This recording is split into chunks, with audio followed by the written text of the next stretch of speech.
မင်္ဂလာပါခင်ဗျာ 3D မိတ်ဆွေများအားလုံးကိုစေတနာ channel မှာကြိုဆိုပါရခင်ဗျာအခုပြပေးမှာက2026 ၄ချိန်မြောက်အတွက်ကစားရမယ် 3D သက်ကွက်ကောင်းဆိုင်အပြီးပေါက်ကွက်ထုတ်ပေးမှာမို့ကျွန်တော်နဲ့အတူတူအစဆုံးလိုက်ကြည့်ရှုရန်ဖိတ်ခေါ်ပါတယ်ခင်ဗျာမိတ်ဆွေများကိုယခုပြပေးမှာကတော့ taxi site အလဲထိုင် site နောက်ပိတ် site များကိုသုံးလုံးပေါင်းခြင်းအချိုးကိုသုံးလုံးပေါင်းခြင်းအချိုးညီနဲ့ထုတ်ပြသွားမှာဖြစ်ပါတယ်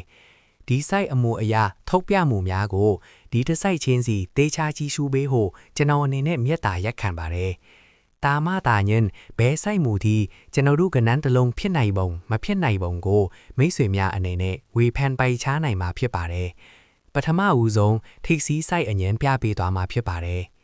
ကျွန်တော်ရဲ့ဗီဒီယိုအခုမှဝင်ကြည့်မိတ်ဆွေများအနေနဲ့လည်းနောက်ထပ်တင်ပေးမယ့်ကဏ္ဍလေးကိုအချိန်နဲ့တပြေးညီကြည့်ရအောင်ကျွန်တော်ရဲ့ channel လေးကို subscribe ဆိုတဲ့အနည်းရောင်စာသားနှိပ်ပြီးတော့ဘေးက noti ကောင်လောင်းလေးကိုနှိပ်ထားပေးဖို့တောင်းဆိုချင်ပါတယ်ခင်ဗျာ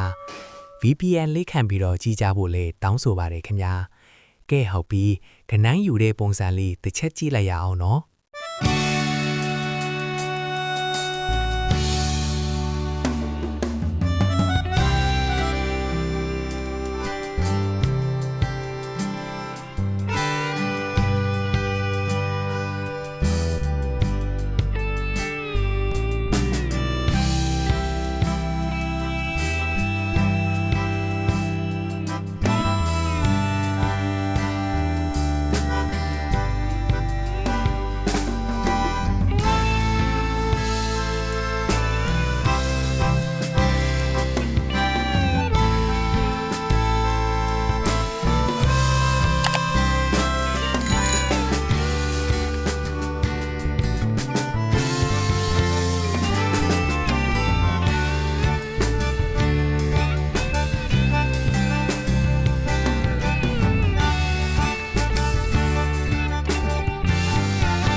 3D လေးချိန်အတွက်နှစ်သက်နှစ်အော်ဂနန်တစ်ကွက်ရရှိပါတယ်ဒီ site အမူအရာဒီကဏ္ဍတွေကိုမိတ်ဆွေများအနေနဲ့ဒါကြိုက်နှစ်သက်မယ်ဆိုရင်ရွေးချယ်ကစားလို့ရအောင်ကျွန်တော်အနေနဲ့ရှာဖွေများဝေပေးခြင်းဖြစ်ပါတယ်